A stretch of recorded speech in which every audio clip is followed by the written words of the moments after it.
terhormat, jika kita lebih fokus terhadap kejayaan masa lalu, maka kita akan tertinggal. Selanjutnya masuk pada poin utama argumentasi tim kami, itu hanya satu, yaitu berfokus terhadap kebutuhan di masa depan. Nah, disinilah kekeliruan berpikir tim kontra, karena waktu yang harusnya kita gunakan untuk fokus terhadap tantangan global di masa kini malah habis untuk memikirkan kejadian di masa lampau. Maka dengan ini kami dari tim Pro sangat mendukung mosi perdebatan kita pada hari ini. Terima kasih. Wassalamualaikum warahmatullahi wabarakatuh.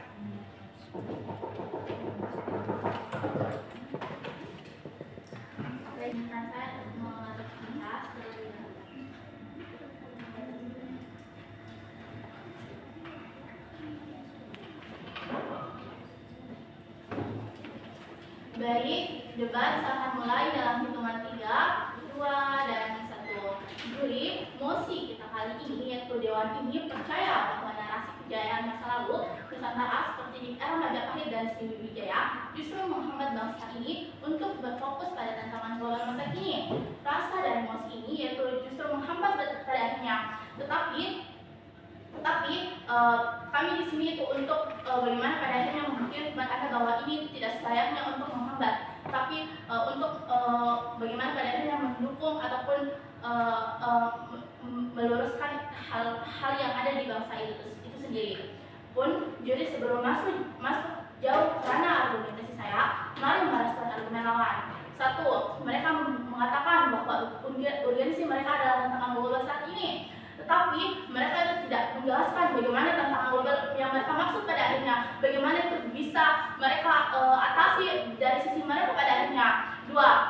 Dua pun mereka itu tidak menjelaskan bahwa bagaimana pada akhirnya narasi kejadian masa lalu ini itu menghambat di sisi mereka. Maka tidak adanya penjelasan dari mereka, maka jangan kredit apapun dari video yang akan dibawakan di sisi selanjutnya. Pun mari masuk ke argumentasi saya juri. Mari bangun kasus juri. Beberapa setup saya di sini. 1. Apa itu narasi kejayaan masa lalu? Adalah hal-hal ataupun sesuatu yang sudah lama berkembang di lingkungan sosial ataupun masyarakat itu sendiri, yang dampaknya itu sangat besar juri. Mereka itu bisa untuk mengenang ataupun mempelajarinya untuk pendidikan misalnya dan lain sebagainya. Yang seperti misalnya Majapahit, masa kejayaannya yang pemerintahannya itu untuk menangani ataupun mengembangkan ekonomi kerjaan mereka, maka masyarakat itu ingin mengikuti inspirasi dari pemerintah itu sendiri untuk menerapkannya pada di status quo itu sendiri. 2. Apa itu tantangan global? Adalah masa ketika banyaknya atau semasif itu hal-hal yang terjadi di status quo untuk menghambat perkembangan bangsa. Misalnya seperti masuknya budaya asing melalui internet misalnya, ataupun terkikisnya budaya itu sendiri. Tapi apa yang melatar belakangi hal tersebut diri? Di status quo, narasi ini lahir karena untuk mengenang ataupun mempelajari narasi kejayaan masa lalu. Tetapi itu bukan hanya untuk sekedar untuk mempelajari ataupun mengenang. Ini itu sebagai inspirasi mereka untuk bagaimana mereka itu bisa untuk tahu kondisi-kondisi yang ada pada masa lalu itu sendiri. Pun juri, aktor ataupun stakeholder yang hadir di kami itu 1. Pemerintah itu sendiri, mereka yang memiliki otoritas yang sangat tinggi untuk mengatur narasi kejayaan masa lalu sendiri. Mereka itu akan menjadikan narasi kejayaan masa lalu sebagai referensi untuk menerapkannya di misalnya sekolah-sekolah untuk sebagai pendidikan sejarah misalnya dan lain sebagainya. 2. Masyarakat itu sendiri, mereka itu yang mengembangkan yang mengembangkan statement narasi kejayaan masa lalu itu sendiri dari status quo.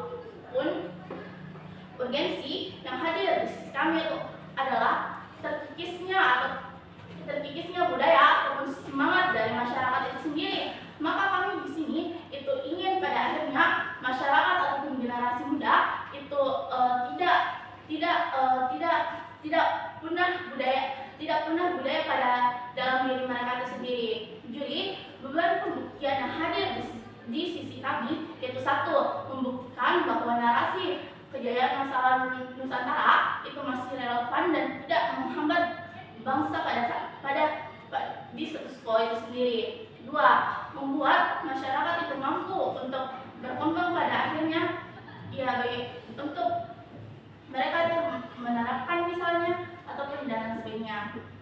Pun goals yang hadir di sisi kami itu bagaimana pada akhirnya di sisi kami budaya itu tetap bisa dilestarikan dengan walaupun adanya tantangan global yang hadir karena hadirnya narasi kejayaan masa lalu itu sendiri. Mari masuk ke argumen utama saya. Narasi kejayaan masa lalu itu hadir untuk membentuk karakter di masyarakat, bagaimana mereka itu menginspirasi pada akhirnya Dewan Juri. Pun tantangan global masa ini yaitu seperti mereka itu misalnya bagaimana cara untuk menangani ekonomi yang menurun misalnya ataupun perdagangan yang menurun. Disinilah fungsinya narasi kejayaan masa lalu itu sendiri. Jadi mereka itu membuat masyarakat itu mengetahui cara-cara pemerintahan dulu untuk menerapkannya di status quo sendiri. Pun jadi seperti misalnya kejayaan masa lalu, pun jadi narasi kejayaan masa lalu itu akan tetap eksis pada akhirnya karena pemerintah itu menerapkannya di pendidikan sekolah-sekolah misalnya ataupun pelajaran sejarah itu sendiri. Seperti misalnya peperangan yang terjadi di status quo itu masyarakat itu bisa melihat bahwa inilah yang terjadi, mengingatkan mereka kepada narasi yang dulu bahwa mereka itu harus belajar dari faktor-faktor yang terjadi di masa dulu agar tidak terjadi peperangan di masa kini. Dewan Juri pun juri di sini itu yang paling penting, apakah narasi itu bisa menjaga budaya dilestarikan ataupun tidak pada akhirnya. Ketika proposisi hadir dengan mengatakan bahwa bahwa narasi ini itu akan menghambat di status quo, tetapi pada akhirnya mereka tidak menjelaskan bagaimana pada akhirnya di sisi mereka itu akan berjalan juga pada akhirnya. Pun jika itu hadir di pembicara lain yang akan speech selanjutnya, saya rasa itu tidak akan dikredit juga pada akhirnya dengan juri. Dengan itu bagaimana? Ketika kita kembali ke zaman Majapahit dan Sriwijaya, bagaimana kita bisa berkembang?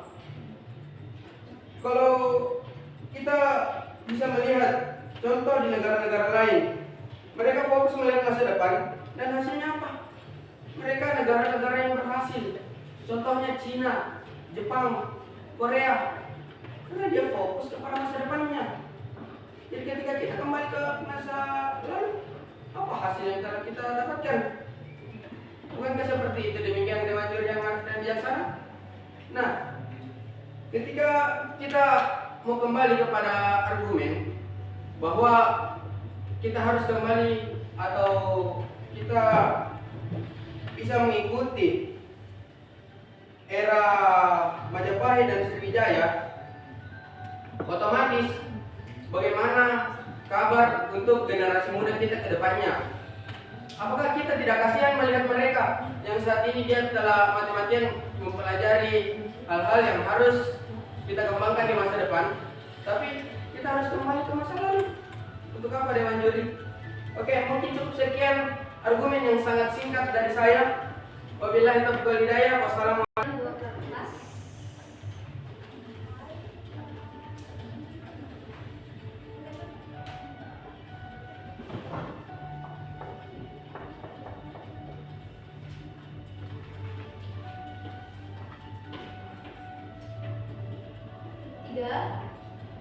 2, 1. Saya rasa mosi ini adalah mosi analisis karena udah jelas ada bentuk frasa apakah perbandingan jika hadir narasi kejayaan masa lalu Nusantara itu akan menghambat untuk kita fokus ke tantangan global atau justru ini adalah bentuk pendorong kita. Tapi gini, kesalahan terbesar yang hadir dari sisi oposisi, mereka nggak paham konteks apa yang Nabila coba sampaikan. Nabila coba sampaikan bahwa narasi ini adalah narasi yang sebenarnya lahir dari dulu. Kita bilang bentuk narasi ini bertahan sampai sekarang dan itu bukan hanya berarti kita terpaku, tapi apa? Akan ada bentuk pembelajaran, tapi bentar itu akan aku jelasin. Tapi juga gini, tentang bagaimana pada akhirnya mereka nggak pernah memberikan bentuk kontrafaktual itu sendiri. Sesimpel, kalau kamu tolak bentuk narasi kami, apa bentuk narasi yang akan hadir sehingga itu juga bisa untuk memperkuat posisi kamu.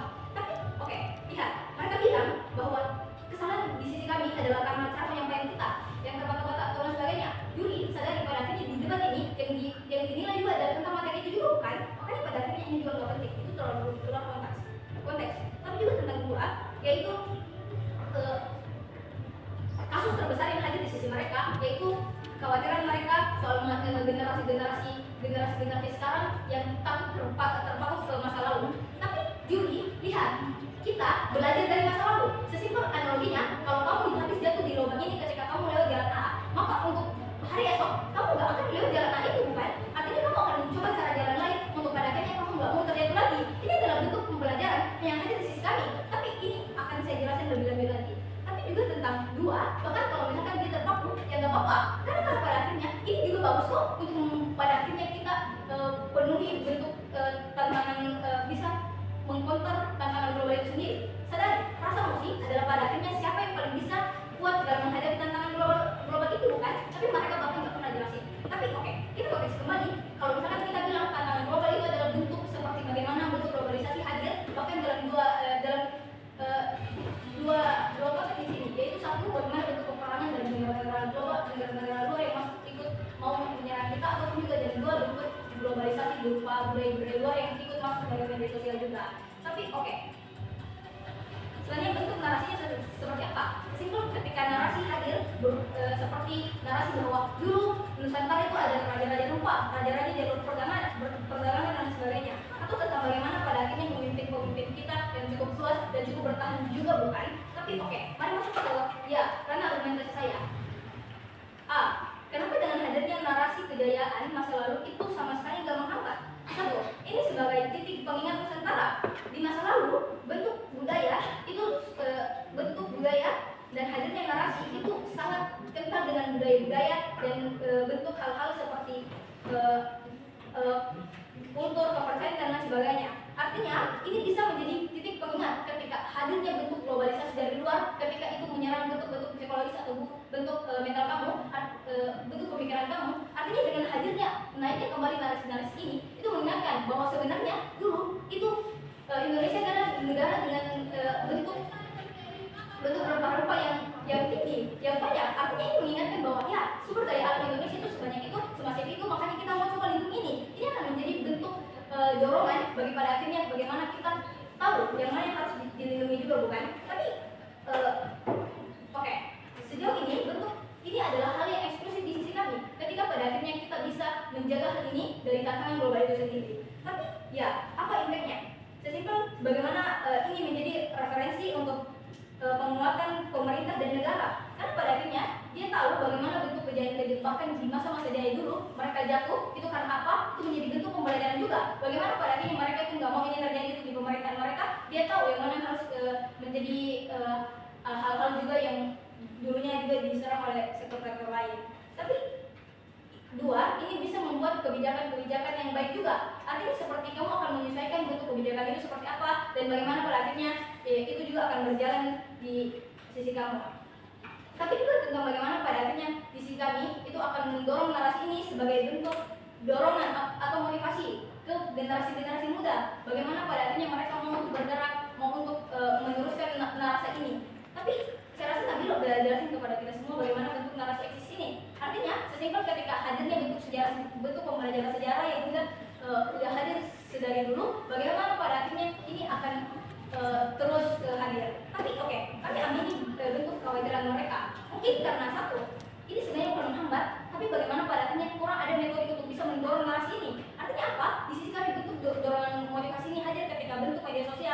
akan akan ada bentuk sharing dan penyebaran bentuk narasi-narasi ini untuk mengingatkan kembali generasi muda, bukan? Artinya ini justru jauh lebih bagus karena pada akhirnya goals mas ini mana yang paling bisa untuk menjaga tantangan global masa kini. Tapi juga, mari kembali ke bagaimana konteks mereka. Intinya kekhawatiran mereka adalah tentang bagaimana orang-orang itu nggak boleh terpatok dengan masa lalu. Tapi kami bilang justru orang-orang itu bisa harus kembali ke masa lalu untuk pada akhirnya dia belajar. Bahkan ketika kamu adalah seorang pemerintah yang kuat atau yang hebat misalnya, kamu juga harus belajar dari kesalahan itu sendiri. Makanya ini yang kami inginkan bahwa supaya bentuk hal-hal seperti hal-hal buruk itu gak bakal terulang kembali dengan seluruhan.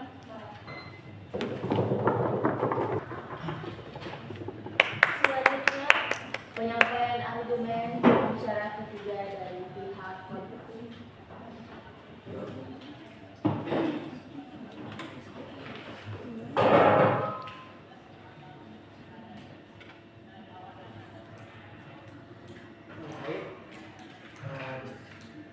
Sebelum aku mau untuk POI angkat tangan dan ucapkan diskusi, aku akan menutup kasus dari sisi oposisi dalam hitungan 3, 2, dan 1. Sebenarnya kegagalan terusan yang terjadi dari sisi preposisi itu sendiri, mereka nggak pernah kontekstualisasikan kepada Anda tentang bagaimana narasi kontekstualisasi mereka. Kalau mereka nggak mendukung narasi kejadian masa lalu, lalu narasi apa yang membuat bangsa itu tidak menghambat untuk berfokus pada tantangan global masa depan. Lagi pun juga, mereka juga nggak pernah jelaskan kepada Anda tentang apa yang sebenarnya yang mau mereka selesaikan. Makanya mereka nggak mau untuk mendukung narasi kejadian masa lalu. Tapi kalau ini hadir di interupsi dan lain sebagainya, ini juga adalah hal yang lain net meter atau dan tidak bisa untuk dibeli, maka jadi dari prioritas mereka. Tapi mereka masuk ke ranah respon. Satu, mereka terlalu dismissive dengan bilang kalau misalnya kita terlalu berfokus pada bentuk dari masalah itu sendiri, negasi minus, apa membuktikan kalau ini salah? Lihat kalau misalnya tim aku udah framing kepada Anda tentang bagaimana ini bisa menjadi pembelajaran. Artinya apa? Bagaimana kita bisa untuk memberikan, kita bisa mengambil pembelajaran dan bagaimana kerajaan di masa lalu itu bisa mencapai kejayaan mereka. Bagaimana kita mempelajari dasar-dasar apa yang mereka lakukan agar mereka juga bisa jaya, bukan? Tapi layer kedua, kalau misalnya juga ini benar, ini juga apa-apa. Ya sesimpel kalau misalnya ini adalah bentuk kreatif bagaimana kita bisa menghadapi tantangan global masa depan ataupun di masa ini, tentang bagaimana pada akhirnya kita bisa mempelajari seperti yang kita udah bilang, seperti bagaimana kita bisa untuk mempelajari semua bentuk kegagalan, bentuk yang membuat bangsa kita itu akan runtuh. Ya ini juga bisa dipelajari dari kerjaan itu, bukan? Tapi yang ketiga, kasus ini dengan bilang bahwa pada akhirnya justru dengan kita tidak mempelajari aspek-aspek yang bagaimana kerajaan-kerajaan di masa lalu itu bisa berjaya, ya kita juga nggak bisa tahu bagaimana aspek-aspek apa yang kita butuhkan pada saat ini untuk bisa mencapai bagaimana kejayaan itu, bukan? Tapi respon kedua tentang bagaimana mereka bilang bahwa negara-negara lain yang berfokus pada bagaimana masa depan mereka seperti Korea dan lain sebagainya, ya aku akan buktiin kalau misalnya ini juga lebih berpihak pada sisi kami. Jadi lihat negara yang mereka sebut seperti negara Korea adalah lihat bahwa negara mereka sebelumnya adalah bentuk negara yang pada kerajaan yang sangat mendominasi. Bukan ya inilah yang bentuk bagaimana mereka mempelajari bagaimana cara mereka itu bisa mendominasi pada masa kerajaan sehingga mereka dibawa ke masa depan dengan melihat apa-apa yang hal-hal yang sangat berfungsi itu untuk masa depan. Jadi pada akhirnya ini juga membuktikan kepada Anda tentang bagaimana pada akhirnya kita harus bercermin pada masa lalu, bagaimana pada akhirnya kita bisa mengambil pembelajaran juga, bukan? Tapi mari masuk ke ranah kedua tentang apa impact yang akan terjadi di kita, tentang bagaimana ini justru akan menjadi dukungan bagi bangsa itu sendiri ya. Lihat bahwa di daerah dahulu tantangan mereka adalah bagaimana cara mereka mempertahankan kerajaan mereka, bagaimana bisa mereka itu menjaga bagaimana bisa mereka itu mempertahankan sumber daya mereka akan tetap menjadi